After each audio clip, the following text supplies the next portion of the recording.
లో మనం 9వ అధ్యాయము నుంచి మనం చూసినట్లయితే మనకి జనరల్‌గా మనం ఎప్పుడు కూడా సౌలులో ఉన్న దావీదును తరిమినటువంటి విధానాన్ని మనం చూస్తా ఉంటాము. అయితే ఇక్కడ ఈరోజు మనం సౌలులో ఉన్న ఒక దాదాపు ఒక 10 మంచి లక్షణాలను బైబిల్‌లో మనం చూడొచ్చు. సౌలులో ఉన్న 10 మంచి లక్షణాలు మనం చూడొచ్చు.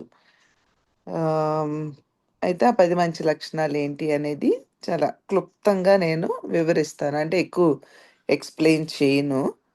ఆహ్, ఇది మొదటి సమూయేలు 9వ అధ్యాయంలో మనకవన్నీ కనిపిస్తాయి. అయితే సౌలు ఆహ్, తన పనిలో తను చాలా నమ్మకంగా ఉంటాడు. దాన్ని పరిపూర్ణంగా చేస్తాడు. 9:3లో మనం చూస్తే. ఏంటంటే అది తన తండ్రి అయిన కీషు తన గార్దబాలను ఆహ్, పోగొట్టుకుంటాడు. పోగొట్టుకుంటే వెళ్ళి వాటిని వెతకమని కీషు సౌలుతో చెప్తాడనమాట. అప్పుడు సౌలు వెళ్ళి ఎఫ్రాయిము మన్యము తిరిగి ఎలీషా దేశమును సంచరించి వాటి కొరకు బాగా వెతుకుతాడు. అతడు కొద్ది నిమిషాలు వెదికి నాకు దొరకలేదు అని చెప్పేసి వెనక్కి వెళ్ళిపోడు. చాలా సార్లు మనకి ఏదన్నా పని అప్పగించినప్పుడు కొంచెం అలా పైపైన చేసేసి దొరకలేదు. ఏదైనా వెతకమన్నా, ఏదన్నా చేయమన్నా దొరకలేదు అని విసుగొచ్చేస్తది, చెయ్యము. సో, అట్లా తను వెళ్ళి వెతికిన తర్వాత అవి దొరకవు. దొరక్కపోతే దొరకలేదని చెప్పేసి రిటర్న్ వెళ్ళిపోడు. ఆ తప్పిపోయిన గార్దబాలను వెతుకుచు అలా చిన్న చిన్న విషయాల్లో చాలా నమ్మకంగా ఉన్నట్లుగా మనకి కనిపిస్తది. మన నిజ జీవితంలో కూడా మనము చూస్తే ఇలా ఏదన్నా చిన్న చిన్న విషయాలలో కూడా నమ్మకంగా ఉండడం అనేది చాలా ఇంపార్టెంట్ అన్నమాట. ఇక్కడ గార్దబాలు పోయినప్పుడు ఆటిని వాటిని వెతకడంలో తను చాలా నమ్మకంగా ఉన్నట్లుగా మనకి కనిపిస్తదనమాట. మన జీవితంలో కూడా అట్లా నమ్మకంగా ఉండడానికి మనం ప్రయత్నం చేద్దాం. దేవుడు చిన్న చిన్న విషయాలు కూడా చూస్తాడు. అంటే దేవుడు అప్పగిచ్చిన పనిలో నమ్మకంగా ఉంటేనే కాదు. ఆహ్, మన మనం చేసే పనుల్లో లేదా మన తల్లిదండ్రులు మనకిచ్చిన పనుల్లో లేకపోతే మన ఆహ్ భర్త, లేతే భార్య, బిడ్డలు ఇట్లా మనకి ఒక జాబ్ చేసే దగ్గర మనకేదైతే చిన్న చిన్న పనులు మనకప్పగిస్తారో మనం చేసే పనుల్లో కూడా నమ్మకంగుండాలి. ఒక బెస్ట్ ఎగ్జాంపుల్ మనం చూసుకుంటే దావీదు. దావీదు తన తండ్రి గొర్రెల్ని కాస్తూ ఉంటాడు. అప్పుడు ఎలుగుబంటొస్తది, సింహమొస్తది. ఇవన్నీ వచ్చినా ఆహ్, ఒక గొర్రెని తింటాయి అంతే. ఎన్నో వేల గొర్రెలున్నాయి. ఒక్క గొర్రెనే చంపేస్తాయి. అవి ఒక్క గొర్రెని ఆహారం కోసం వస్తాయి. మందంతా పాడు చెయ్యు. కానీ ఆ ఒక్క గొర్రెను కూడా పోగొట్టుకోవడానికి దావీదు ఇష్టపడలేదు. సో, అది తెలీదు. అది నిత్య జీవితంలో జనరల్‌గా అరే! గొర్రెని చంపేస్తుంది, చంపనివ్వగూడదు అని తనకున్న మంచి మనస్సు. అట్లనే ఇక్కడ సౌలు కూడా అరే! గార్దబాలు పోయినియి. వాటిని వెతకాలి. నా తండ్రి నాకొక పని చెప్పాడు అని చెప్పి ఒక మంచి లక్షణము స్వాభావికంగా వాళ్ళలో అవి ఉండిపోయినియి. అలానే మన జీవితంలో కూడా మంచి లక్షణాలనేవి మనం అలవరుచుకోవాలి. మన పిల్లలకి కూడా వాటిని నేర్పించాలి. చిన్నప్పటి నుండి కూడా వాళ్ళల్లో ఆ మంచి స్వభావాలు ఇంజెక్ట్ చేయాలి. దయచేసి ఈ విషయాలు మనం గమనిద్దాము. దేవుడు చిన్న చిన్న విషయాలలో కూడా నమ్మకంగా ఉండేవారి కొరకు ఎదురు చూస్తూ ఉన్నారు. అట్లనే మరి సౌలుని అట్లానే దేవుడు అభిషేకించడానికి అదొక మంచి లక్షణం దేవునికి కనిపించింది. అట్లనే రెండో లక్షణం మనం చూసినట్లయితే 9:5లో మనకి కనిపిస్తది. అదేంటంటే అతడు చాలా జ్ఞానం కలిగినవాడు.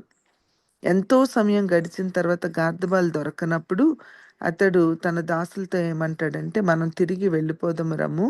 గార్ధ్వముల కొరకు చింతింపక నా తండ్రి మన కొరకు విచారపడునేమో.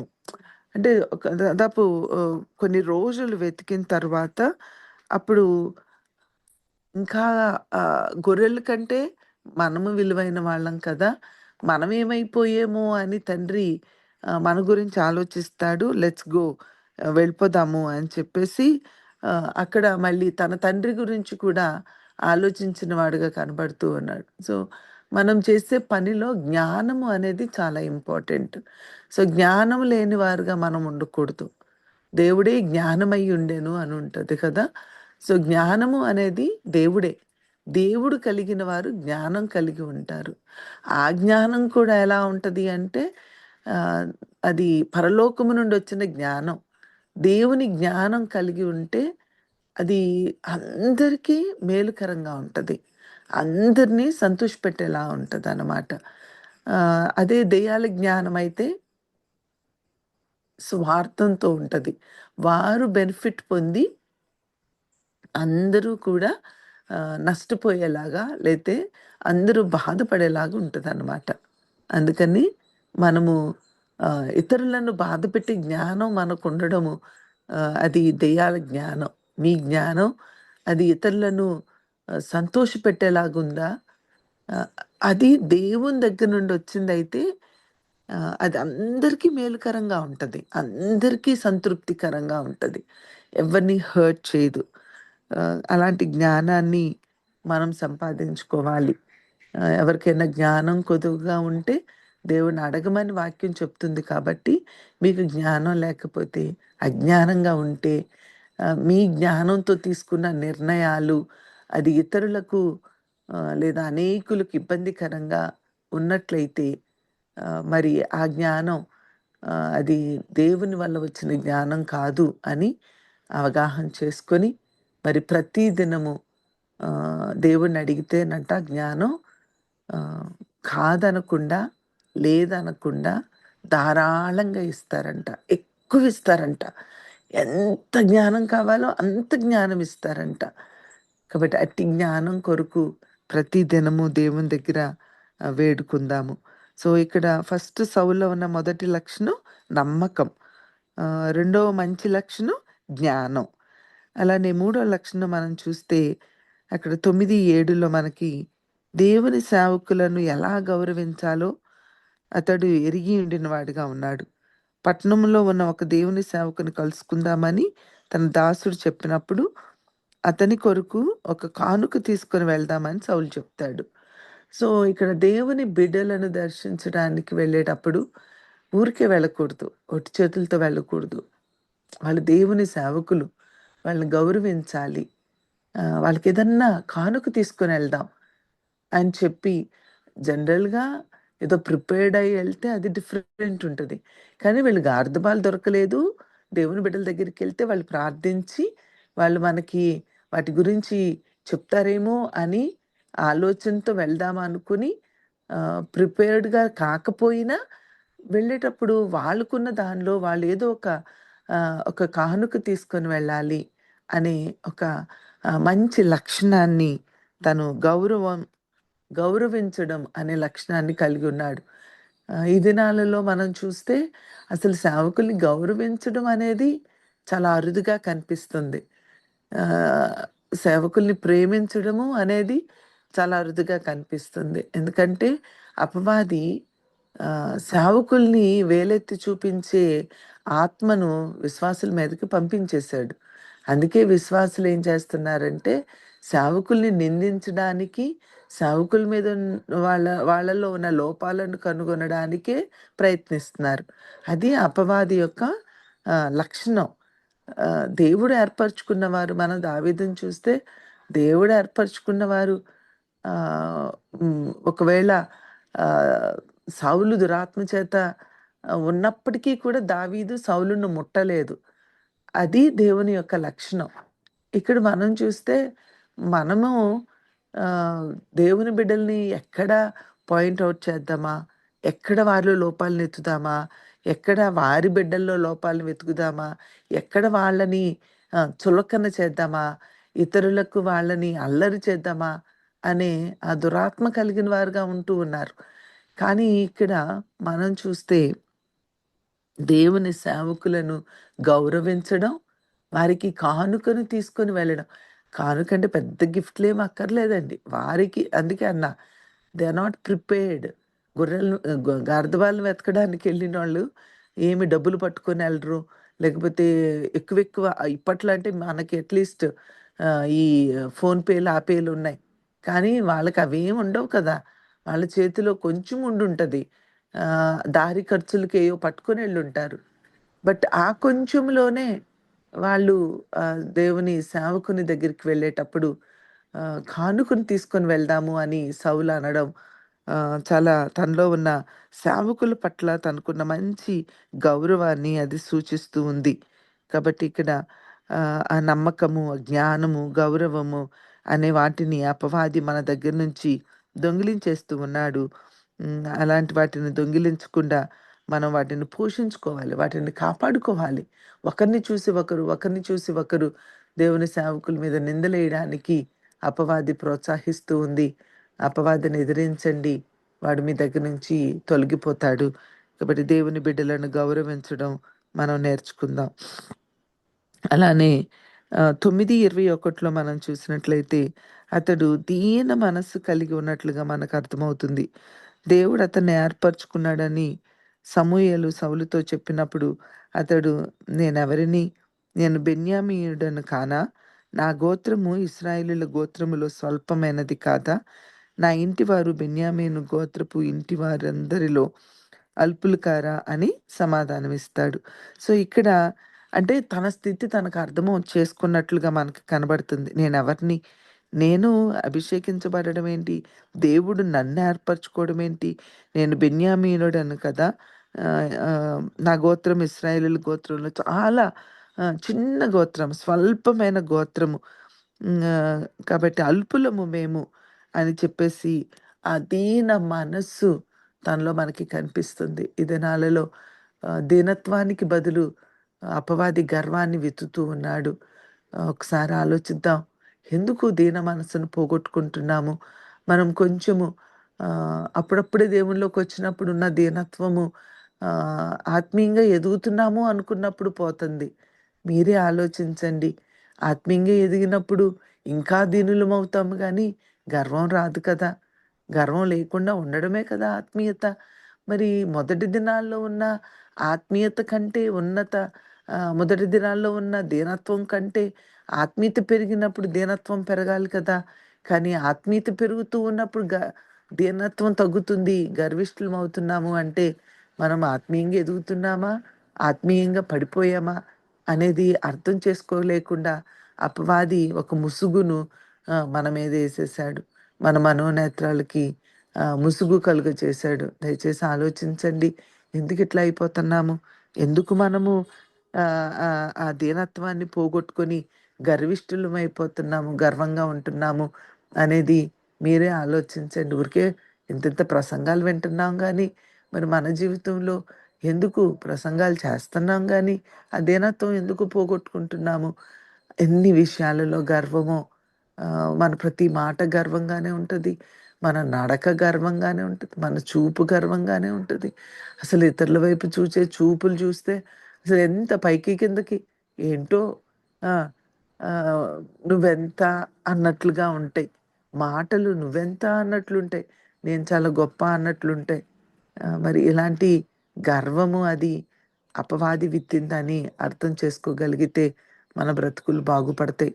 మనం ఎంత గొప్పవాళ్ళమైనా మనము గర్విష్ఠులమైనప్పుడు ఈ లోకంలో ఉన్న వాటిని బట్టి మనం గర్వించొచ్చు గానీ, పరలోకంలోనికి వెళ్ళడానికి మన గర్వం చాలా అరే! ఏంజెల్స్‌నే తోసేసాడు దేవుడు గర్వాన్ని బట్టి. ఆఫ్టర్ ఆల్ నేను, నువ్వు ఎంతండి. కాబట్టి గర్వాన్ని కలిగి ఉండకుండా ఉంటే అది మనకి మేలు. మరి ఈ సౌలుని చూసినట్లయితే అల్పమైన గోత్రంలో ఉన్నవాడే అంత దీనత్వం కలిగి తగ్గించుకొని ఆఫ్టర్ ఆల్ నేనెంత అని మాట్లాడగలుగుతూ ఉన్నాడు.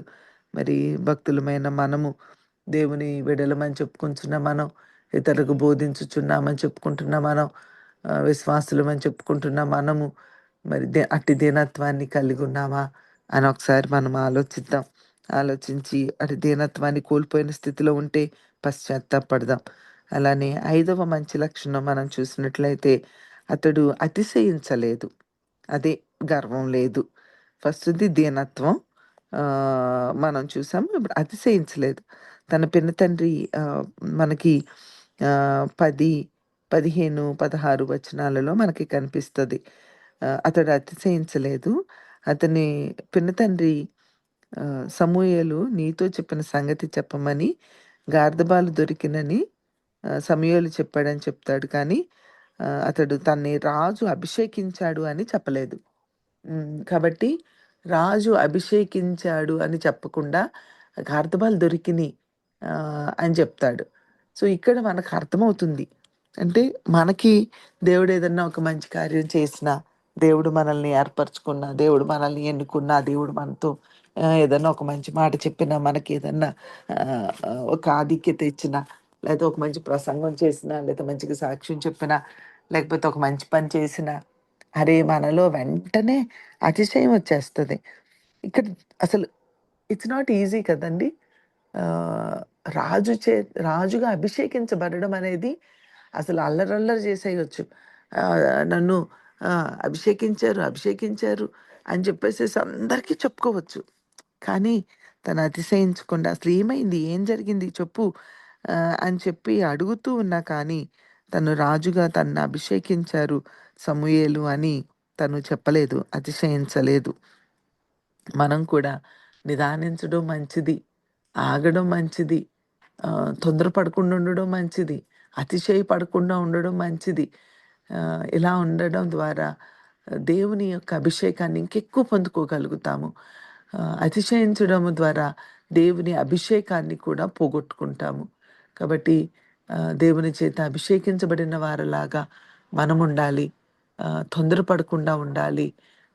గొప్పలు చెప్పుకునేవారుగా కాక తగ్గించుకొని చేసిన దానికంటే అవసరమైతే అది ఇతరులకు మేలుకరంగా ఉంటది అనుకుంటే, మనం అతిశయించడానికి కాదు అనుకుంటే, మనం నోరు విప్పాలే తప్ప, అది కూడా ఆ సమయం వచ్చే వరకు మనము అతిశయించకుండా ఉండడము, అది మనకి మేలు. మరి సౌలులో ఉన్న మరొక మంచి లక్షణము అతిశయించకుండా ఉండగలిగే లక్షణము. అలానే 6వ మంచి లక్షణాన్ని మనం చూసినట్లయితే అతడు 10:22లో మనం చూస్తే అతడు మరుగుగా ఉంటాడు. వారు అతనిని రాజుగా ఎంచుకున్నప్పుడు అతడు సామానుల్లో దాగుంటాడు. అతడు ఆహ్, ఆహ్, మరుగై ఉండాలని కోరుకున్నటువంటి వ్యక్తిగా మనం చూస్తాం. అలా మరుగుగా ఉండడం. ఆహ్, ఎక్కువ ఆహ్, ఎలా ఉంటదంటే మనిషిలో పబ్లిసిటీ ఎక్కువ కావాలి. అందరిలో కనపడాలి. అందరూ నన్ను చూడాలి. అందరిలో గొప్పగా కనిపించాలి. అందరిలో నేను అందరి అట్రాక్షన్ నా మీదకొచ్చేయాలి. సో, ఇలాగా మరుగై ఉండే గుణలక్షణాలు దేవుని బిడ్డలకుండాలండి. కానీ దేవుని బిడ్డలమని చెప్పుకొని మరుగుగా ఉండకుండా ఏదో రకంగా పబ్లిసిటీ, ఏదో ఒక రకంగా పాపులర్ అయిపోవాలి. అందరిలో గుర్తింపబడాలి అనే ఒక అపవాది లక్షణాన్ని ఈ దినాలలో క్రైస్తవులుగా మనం కలిగుంటున్నాం. కానీ సౌలులో మనం చూస్తే మరుగైన లక్షణాన్ని మనం ఇక్కడ చూస్తూ ఉన్నాము.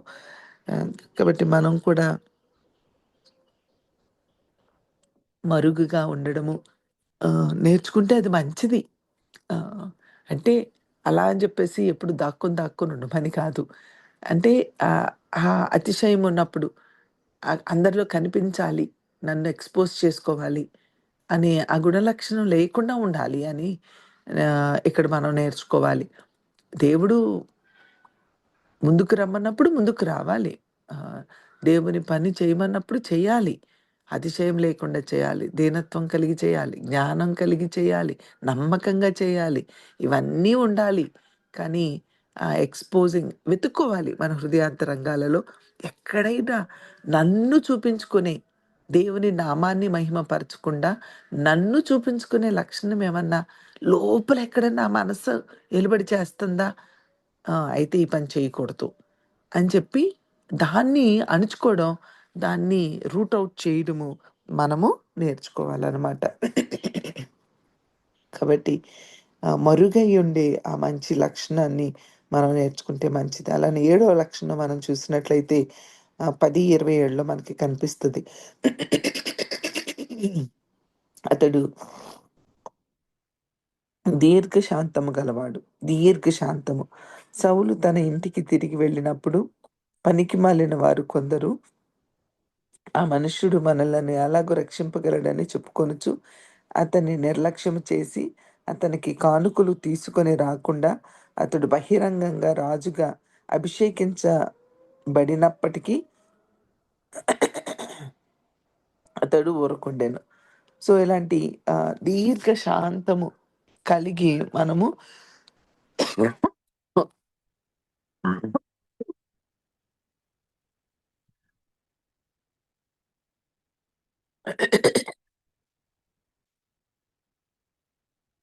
ఆ! 10, 22 ఉంటది చూడు.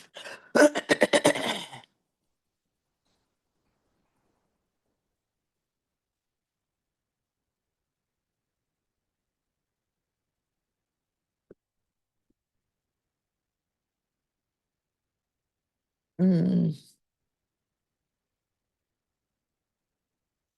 సో, మనుష్యుడు మనలను ఎలాగో రక్షింపగలడని చెప్పుకొనుచు అతనిని నిర్లక్ష్యము చేసి, అతని కానుకలు తీసుకొని రాకుండా అతడు చెవిటివాడైనట్టు ఊరకుండెను. కాబట్టి ఇక్కడ మనం చూసినట్లయితే కొందరు పనికిమాలినోళ్ళుంటారు వెనకాల. దేవుడు అభిషేకించిన వారిని ఆ! నిర్లక్ష్యం చేసేవాళ్ళు. దేవుడు ఏర్పరచుకుంటే అందుకనే పరంగీతాల్లో ఉంటది. ఆహ్, "నీ హారాలలో ఒక హారము చేత నన్ను ఆకర్షించితివి" అని ప్రియుడు ప్రియురాలితో అంటాడు. "నీ హారాలలో ఒక హారము చేత నన్ను ఆకర్షించితివి." మనకి దేవుడు ఏర్పరచుకున్న బిడ్డల్లో మీకన్నీ చెడు లక్షణాలు కనపడొచ్చండి. కానీ ఆ చెడు లక్షణాలు కనపడి, మనుషులకు చెడు లక్షణాలు కనబడే ఆ వారిని దేవుడు ఎందుకు ఎన్నుకున్నాడో తెలుసా? వాళ్ళల్లో నువ్వు 9 చెడు లక్షణాలు చూస్తావు. కానీ వాళ్ళలో ఉన్న ఒక మంచి లక్షణాన్ని చూసి దేవుడు ఎన్నుకుంటాడు. అందుకని దేవుడు వెర్రివారిని, జ్ఞానవంతుల్ని సిగ్గుపరచడం కొరకు వెర్రివారిని ఎన్నుకుంటాడు. కాబట్టి ఆ వెర్రివారులాగా నువ్వు చూస్తున్నావు. పనికి మాలిన వాళ్ళు ఆ 9 చెడ్డ లక్షణాలు చూస్తారు. కానీ పనికొచ్చేవాళ్ళు, దేవుని ఆత్మ కలిగిన వాళ్ళు, వాళ్ళలో ఉన్న ఆ 9 చెడ్డ లక్షణాలు చూడరు గానీ, దేవుడు చూచినట్లుగా వాళ్ళలో ఉన్న ఒక్క మంచి లక్షణాన్ని చూడగలుగుతారు. కాబట్టి పనికి మాలిన గుంపులో మనం ఉండకూడదు. మనం ఏ గుంపులో ఉండాలంటే దేవుని గుంపులో ఉండాలి. దేవుడు ఆ ఒక్క హారాన్ని చూసి ఎన్నుకున్నట్లుగా వాళ్ళలో దేవుడు ఎన్నుకున్న వారిని మీరు వాళ్ళలో ఉన్న 9 చెడ్డ లక్షణాలు చూడడానికి మీరు ప్రయత్నించకండి. అలా అని 9 చెడు లక్షణాలు ఉంచుకోవాలని నేను చెప్పట్లేదు. కానీ ఒకవేళ ఏదన్నా చెడు లక్షణం ఉన్నా, ఆ చెడు లక్షణాన్ని చూడకుండా మంచి లక్షణాన్ని చూడగలగడము మనం నేర్చుకోవాలి. అలానే మనలను నిర్లక్ష్యం చేసే వారిని ఆహ్, పట్ల దీర్ఘశాంతం కలిగుండాలి. ఇది ఇక్కడ పాయింట్. అలా ఆ! వీడు ఆఫ్టర్ ఆల్ వీడేం జేస్తాడు? వీడెలా రక్షించగలడు మనల్ని?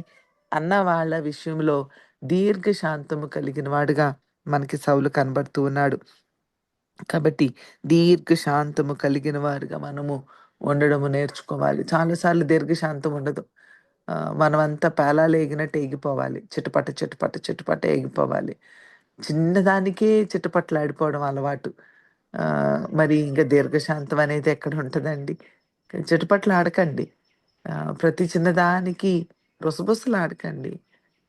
ఆళ్ళు చెడ్డోళ్ళైనా, వాళ్ళు పనికిమాలిన వాళ్ళైనా, వాళ్ళు భక్తిహీనులైనా, వాళ్ళు ఎలాంటి వాళ్ళైనా సరే చిటపటలాడగూడదు. ప్రతి విషయంలో చిటపటలాడిపోవడం అనేది అలవాటు చేసేసుకుంటున్నారు. అలా చిటపటలాడడం అనేది భక్తి కాదు. దీర్ఘశాంతం కలిగుండాలి. అంటే ఆహ్, లాంగ్ సఫరింగ్. నువ్వెంత సఫర్ అవుతున్నా ఓపిక పట్టడము దీర్ఘశాంతం అంటే. మరి ఆన్ ది స్పాట్ చిరాకొస్తుంటే మనకి నాకు ఆ మధ్య ఎప్పుడో నేనొకసారి మమ్మీతో మాట్లాడుతూ మమ్మీ ఏదో అన్నారు. ఏదో అంటే నాకు వెంటనే చిరాకొచ్చేసింది. వెంటనే చిరాకొచ్చేసేసి ఆహ్, నేను కొంచెం అసహనంగా "అట్లా కాదులేమ్మా" అన్నాను. అన్న తర్వాత కూర్చొని చాలా సేపు ఆలోచించా. అప్పుడు సడెన్‌గా మళ్ళీ ఏదో అన్నారు. మాట్లాడవేంటి?" అంటే అప్పుడు అన్నాను. "ఇప్పటికే మాట్లాడేసేసి బాధపడుతున్నానమ్మా.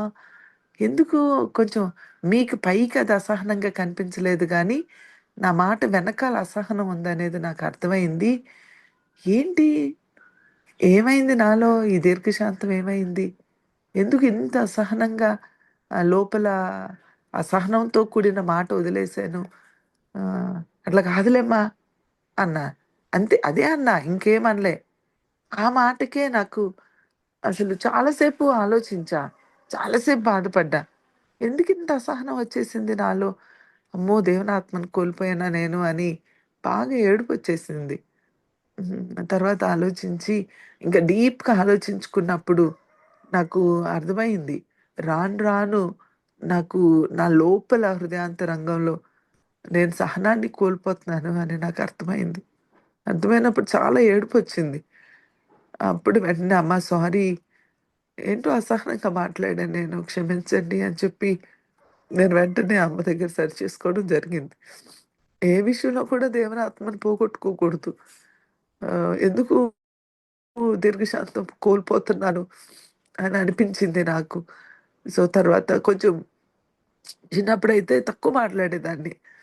ఏ సమస్యొచ్చినా, ఎవరికన్నా ఏదైనా సలహా ఇవ్వాలన్నా కొంచెము ఆహ్, నా నేను చాలా హ్మ్, త్వరగా నోరు విప్పేదాన్ని కాదు. మీలో కొంతమందికి తెలిసుండొచ్చు. కానీ ఈ దినాల్లో టపటపా నోరు విప్పడం జరుగుతుంది. అట్లా కాదు, ఇలా కాదు, అలా అని సలహాలిచ్చేస్తున్నాను. అప్పుడు నాకు అనిపించింది. ఎందుకు నేను అట్లా తొందరపడి మాట్లాడేస్తున్నాను. నిదానించాలి. అంటే నేను పెద్దదాన్నయిపోయాను అనుకుంటున్నానా? లేపోతే కొంచెం భక్తిగా ఉన్నాననుకుంటున్నానా? లేపోతే సలహాలిచ్చే స్టేజ్‌లోకి ఎదిగాననుకుంటున్నానా? లోపలే ఏమో తెలియకుండా ఏదో జరుగుతుంది. నో. ఆపాలి. మాట్లాడకూడదు. ఎక్కువ మాట్లాడకూడదు అని రీసెంట్‌గా మళ్ళీ నాకు దేవుడు అవగాహన చేశాడు. కాబట్టి దయచేసి భక్తి చేస్తున్నప్పుడు, కొంచెం పెద్దరికం వస్తున్నప్పుడు, వయసు పెరుగుతూ ఉన్నప్పుడు లేదా దేవుని కోసం కొంచెం ఆడబడుతూ ఉన్నప్పుడు తెలియకుండానే అపవాది మనలో ప్రవేశించేస్తాడేమో! జాగ్రత్తగుందాము. నా మటుకు నేనైతే అనుకున్నాను. త్వరపడి సలహాలివ్వొద్దు. త్వరపడి నేను నిర్ణయాలు తీసుకోకూడదు. ఇది దేవుని లక్షణం కాదు. అని చెప్పేసి మళ్ళా దేవుడు నాకొకసారి గ్రహింపిచ్చారు. అలానే మీరు కూడా ఆలోచించండి. తొందరపడి ఎక్కడ కూడా టపటపా మాట్లాడేయొద్దు. అది దేవుని యొక్క లక్షణం కాదు. కాబట్టి దీర్ఘశాంతం కలిగి ఉండడం అనేది ఒకవేళ మనం పనికిరాని వాళ్ళు అని మనల్ని అన్నా గాని వహి సహిద్దాం. It's okay. దేవుడు కోరుకున్నాడు కదా! దేవుడినే అన్నారు. మనమే పాటివాళ్ళం అని అలాంటి వారిని ప్రేమించగలిగే మంచి మనస్సు మనం కలిగి ఉండడం అది మనకి క్షేమం. అలానే ఎనిమిదో మంచి లక్షణం చూస్తే 11, 1-7 వరకు మనకి కనిపిస్తది.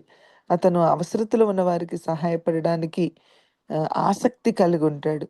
ఇశ్రాయేలీయుల్లో కొందరిపై వారి శత్రువులు దాడి చేసినప్పుడు సౌలునొద్దకు దూతలను పంపినప్పుడు అతడు వారికి సహాయపడడానికి వెంటనే జనులను పోగు చేస్తాడనమాట. సో, అట్లా అవసరతలో ఉన్న వారికి శత్రువులు దాడి చేశారు. మరి ఆహ్, మాకు సహాయం కావాలి అన్నప్పుడు వెంటనే రెస్పాండ్ అవుతాడు. అట్లానే మంచి లక్షణం దేవుడు మనలో చూసే ఇంకొక మంచి లక్షణం అవసరంలో ఉన్న వారికి సహాయపడడం. ఇది రేపటిని గూర్చిన చింతున్న వాళ్ళు చేయలేరండి.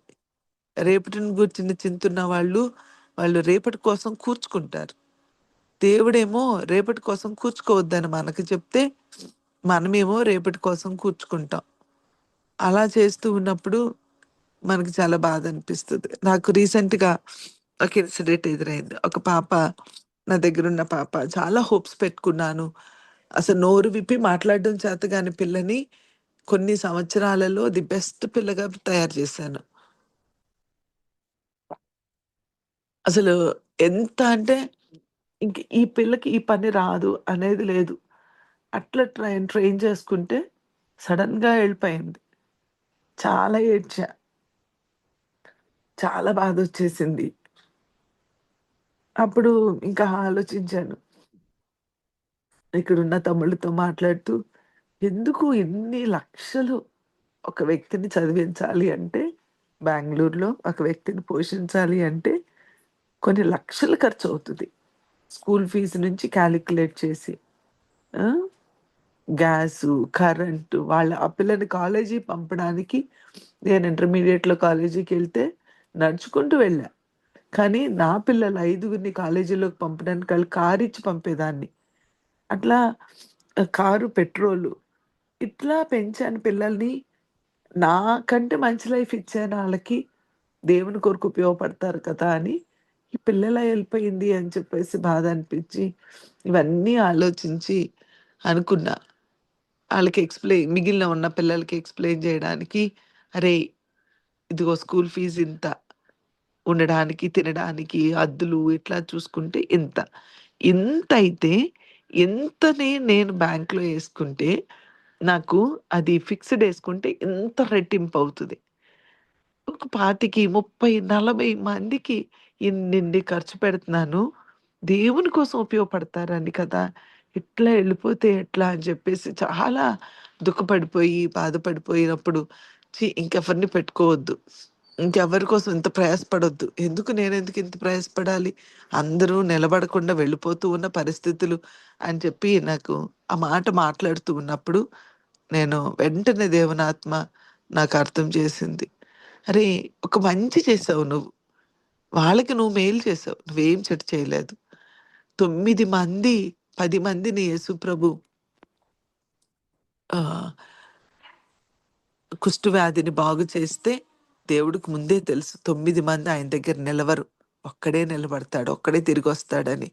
అలానే 9 మంది వెళ్ళిపోయినా 9 మందికి మేలే చేశాడు. ఎందుకు నువ్వలా మాట్లాడుతున్నావు?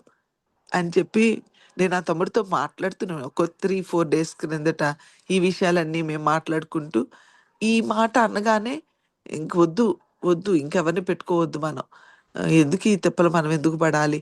నాకు వయసు కూడా అయిపోతుంది. ఓపిక కూడా అయిపోతుంది. వద్దు అనగానే నాకు ఈ ఇన్సిడెంట్ గుర్తు చేశారు ప్రభు. ఆ 9 మంది ని వెనక్కి వెళ్ళిపోయిన ప్రభు తెలిసి కూడా బాగు చేశారు కదా!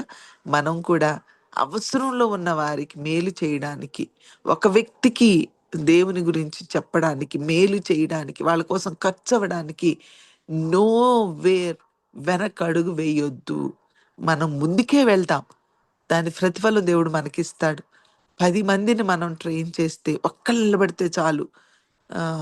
అంతేగాని ఇదంతా వేస్ట్ అని మనం అనుకోవద్దు అని మేము మాట్లాడుకోవడం జరిగింది.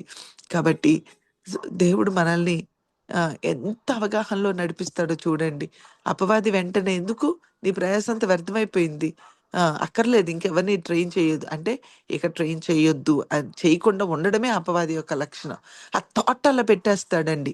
అలానే మీరు కూడా ఎవరైనా అవసరంలో ఉన్నప్పుడు నిస్వార్థంగా వాళ్ళు మనకు ఉపయోగపడినా, ఉపయోగపడకపోయినా, దేవునికి ఉపయోగపడినా, ఉపయోగపడకపోయినా, మనకి దగ్గరకొచ్చి చెయ్యి చాచిన వారికి మీరెప్పుడు కూడా చెయ్యి వెనక్కి తీసుకోవద్దు. రేపటి గూర్చి ఆలోచించి వాళ్ళకి సహాయం చేయకుండా మీరు వెనక్కి చెయ్యి తీసుకోవద్దు. మీరు వెనక్కి తీసుకుంటే చెయ్యి, మీరు అవసరంలో ఉన్నప్పుడు దేవుడు తన చేతిని వెనక్కి తీసుకుంటారు. ఎందుకంటే నరుడు ఏమి విత్తితే అదే కోస్తాడు. కాబట్టి దయచేసి మీరు చెయ్యి వెనక్కి తీసుకోవద్దు. అవసరంలో ఉన్న వారికి సహాయపడే మంచి లక్షణం సౌలులో మనం చూస్తూ ఉన్నాము. అలానే తొమ్మిదో మంచి లక్షణం మనం చూసినట్లయితే 11, 11లో మనకి కనిపిస్తది. అతడు చాలా ధైర్యం కలిగినవాడు. సౌలు వెళ్లి శత్రువులైన అమ్నోనీయులను ధైర్యంగా పోరాడి ఇశ్రాయేలుని రక్షిస్తాడంట. అమ్మోనీయులు వారిని వారి మీద అటాక్ చేసినప్పుడు ధైర్యంగా వెళ్ళిపోతాడు. అలానే ఎవరైనా మన మీద అటాక్ చేస్తున్నప్పుడు లేదా అపవాది మనల్ని ఆధ్యాత్మికంగా మన మీద పోరాటాలు లేపినప్పుడు ధైర్యంగా ఉండండి. దేవునిలో ఉన్న గొప్ప లక్షణం ధైర్యం. పిరికితనం కలిగిన ఆత్మను దేవుడు మనకివ్వల. ధైర్యంగా ఉండే ఆత్మనిచ్చారు. కాబట్టి అపవాదితో పోరాడడానికి, పాపంతో పోరాడడానికి, మనుషులతో పోరాడడానికి ధైర్యం ఉండకూడదు గానీ, అపవాదితో పోరాడడానికి, చెడ్డ లక్షణాలతో పోరాడడానికి, పాపంతో పోరాడడానికి వాళ్ళే మన శత్రువులు. కాబట్టి అలాంటి శత్రువుతో పోరాడేటప్పుడు ధైర్యం కలిగి ఉండడం మనం నేర్చుకుందాము. పిరికివారిలాగా మనుషులేమనుకుంటారు అనుకుని ఫేస్ వాల్యూ కోసము మనము మనుషులతో పోరాడుతాము. కొన్నిసార్లు మనుషులు మన ఇప్పుడు ఆహ్, ఏలీ కుమారులు తప్పు చేస్తున్నప్పుడు ఏలీ గద్దించలేకపోయాడు. ఎందుకంటే కుమారులు కదా! అయ్యో పాపం అని జాలి కలిగింది. అలాంటి ఫేస్ వాల్యూ పెట్టుకోకూడదు మనం. అప్పుడు ధైర్యంగా సెట్ చేయాలి. అది ఎవరైనా సరే పాపం చేస్తూ ఉన్నప్పుడు సెట్ చేసే నీ భర్తయినా, నీ భార్య అయినా అంటే పోట్లాడమని కాదు. You have to tell them. ప్రేమతో వాళ్ళకి చెప్పాలి. సహనంతో వాళ్ళకి చెప్పాలి. ఇది తప్పు.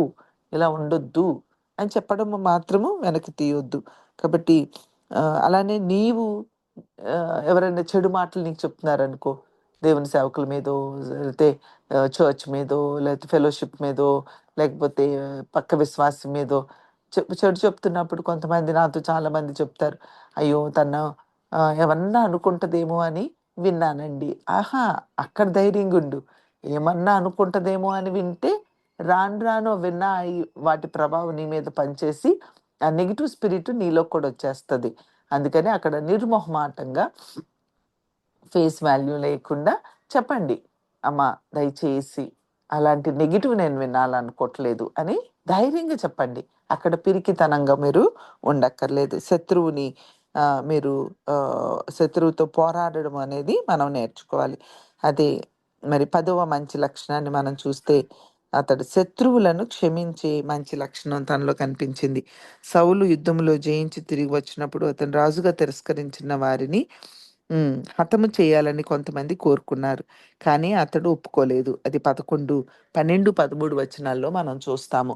సో, అట్లా శత్రువులను హతమార్చడానికి కూడా సౌలు అంగీకరించడనమాట. తన్ని ఆహ్, ఆహ్, ఎదుర్కోవాలి అనుకున్న వారి పట్ల కూడా తనేం చేస్తాడంటే చాలా మంచిగా ప్రవర్తించినట్లుగా మనం చూస్తాము.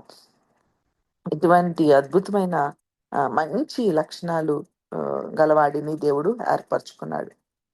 10 మంచి లక్షణాలు దేవుడికి మనము ఇక్కడ కనబడుతున్నట్లుగా మనకు కూడా కనపడుతూ ఉన్నాయి. అయినప్పటికీ కూడా కొద్ది సంవత్సరాల్లోనే దేవునితో తనకున్న సంబంధాన్ని తను పోగొట్టుకున్నవాడుగా కనబడుతున్నాడు. తన దీనత్వాన్ని పోగొట్టుకున్నవాడిగా కనపడుతున్నాడు. తన అభిషేకాన్ని పోగొట్టుకున్నవాడిగా కనపడుతున్నాడు. తన రాజ్యాన్ని పోగొట్టుకున్నవాడిగా కనపడుతున్నాడు. తన యొక్క గుణాన్ని పోగొట్టుకున్నవాడిగా కనపడుతున్నాడు. సమస్తం పోగొట్టుకున్నాడండి. మనం ఈరోజు కూడా మరి అలానే ఉన్నామేమో ఒకసారి ఆలోచించండి. హ్మ్. బాగా ఆరంభించి చివరికి ఆ! విషాద గాథలో మిగిలిపోయినటువంటి స్టోరీ ఎండ్ అయిపోయింది. ఆధ్యాత్మికంగా ప్రారంభించి శారీరకంగా పరిపక్వం అవ్వడం అంటే ఇదేనేమో. కాబట్టి సౌలుని మనం చూస్తే మరి ఎన్ని 10 ఆత్మీయ లక్షణాలు కలిగిన వాడు, దేవుని చేత అభిషేకం పొందినవాడు, మరి అన్నిటినీ పోగొట్టుకున్న వాడిగా ఉన్నాడు. మనం అన్నీ పొందుకున్నాం. మరి పొందుకున్న మనము వాటిని ఆహ్, కాపాడుకోగలుగుతున్నామా? లేదా ఆ అభిషేకాన్ని పోగొట్టుకుంటున్నామా? ఆలోచించండి. నేను మరొకసారి హైలైట్ చేస్తాను. సౌలులో ఉన్న 10 మంచి లక్షణాలు. నమ్మకంగా ఉండడం, జ్ఞానం కలిగిన వాడిగా ఉండడం, దేవుని సేవకుల పట్ల గౌరవం కలిగి ఉండడం, అలాంటి దీన మనస్సు కలిగి ఉండడం, అతిశయం లేకుండా ఉండడం, మరుగై ఉండడం, దీర్ఘశాంతం కలిగి ఉండడం, ఆహ్, అవసరంలో ఉన్న వారికి సహాయపడడం, ధైర్యముగా శత్రువుని ఎదుర్కోవడం, శత్రువులను కూడా క్షమించడం.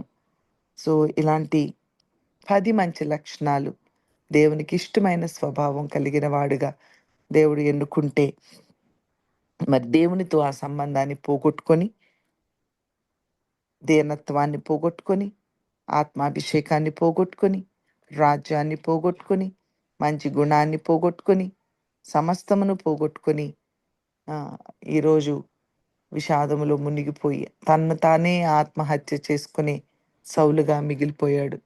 ఒక్కసారి ఆలోచిద్దామా? మనము ఆ మొదటి అభిషేకాన్ని కొనసాగించుకోగలుగుతున్నామా? ఆ మొదటి మంచి లక్షణాలను మరి నీ హారాలలో ఏ హారము చేత దేవుడు నిన్ను రక్షించాడు, నిన్ను ఎన్నుకున్నాడో వాటన్నిటినీ పోగొట్టుకున్న స్థితిలో భక్తిలో ఎదుగుతున్నామనుకుంటూ ఆ, ఆ నరకపు అంచుల మీద ఉన్నామేమో ఒకసారి ఆలోచించి మనం కూడా ప్రార్థన చేసుకుందాం. సౌలును ముందు పెట్టుకుని ఇన్ని మంచి లక్షణాలు కలిగిన వాడు ఎలాగెలా అయిపోయాడు ప్రభా, నేను అలానే ఉన్నానేమో అని లోతుల్లోనికి వెళ్ళి మీరు పరిశీలన చేసుకొని ప్రార్థన చేసుకొని పశ్చాత్తాపడి మీకు ఖాళీ సమయం ఉన్నప్పుడు ఆ 9 నుంచి ఆ 11 అధ్యాయాలు మళ్ళీ చదువుకొని మీ బైబిల్లో వాటిని నోట్ చేసుకొని అన్నిటిని అండర్లైన్ చేసుకొని వాటన్నిటిని బట్టి మరొకసారి మీ హృదయ లోతుల్లోనికి పరిశీలన చేసుకొని మరి మళ్ళొకసారి మనం ప్రార్థన చేసుకున్నట్లయితే పోగొట్టుకున్న దాన్ని మనం పొందుకోగలిగినట్లయితే మనం ధన్యులం అవుతాం. ప్రార్థన చేసుకుందాం. ప్రేరేపించబడిన వారు ప్రార్థన చేయండి.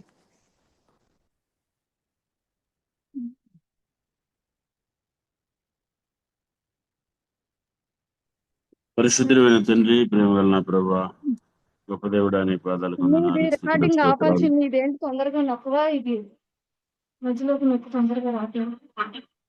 ఈ సమయాన్ని బట్టి, దినాన్ని బట్టి స్తోత్రాలు. ఈ ఉదయకాల సమయం ప్రభా, మరి మీ బిడ్డల ద్వారా ఇచ్చిన విలువైన మాటలు పెట్టండి. నాది నిజమైన ఆయన, మీరు ఎంతో మందికి ప్రభా ఇటు అవకాశాన్ని ఇవ్వలేదు, కానీ ప్రభా నాలాంటి వారిని, మాలాంటి వారిని, అలాగే ప్రభా మరి ఎక్కడో కోట్లాది మంది ప్రజల్లో మమ్మల్ని గుర్తించినట్లుగా అయ్యా మీరు గుర్తించారు, ఎన్నుకున్నారు. యేసయ్యా నీ పాదాలు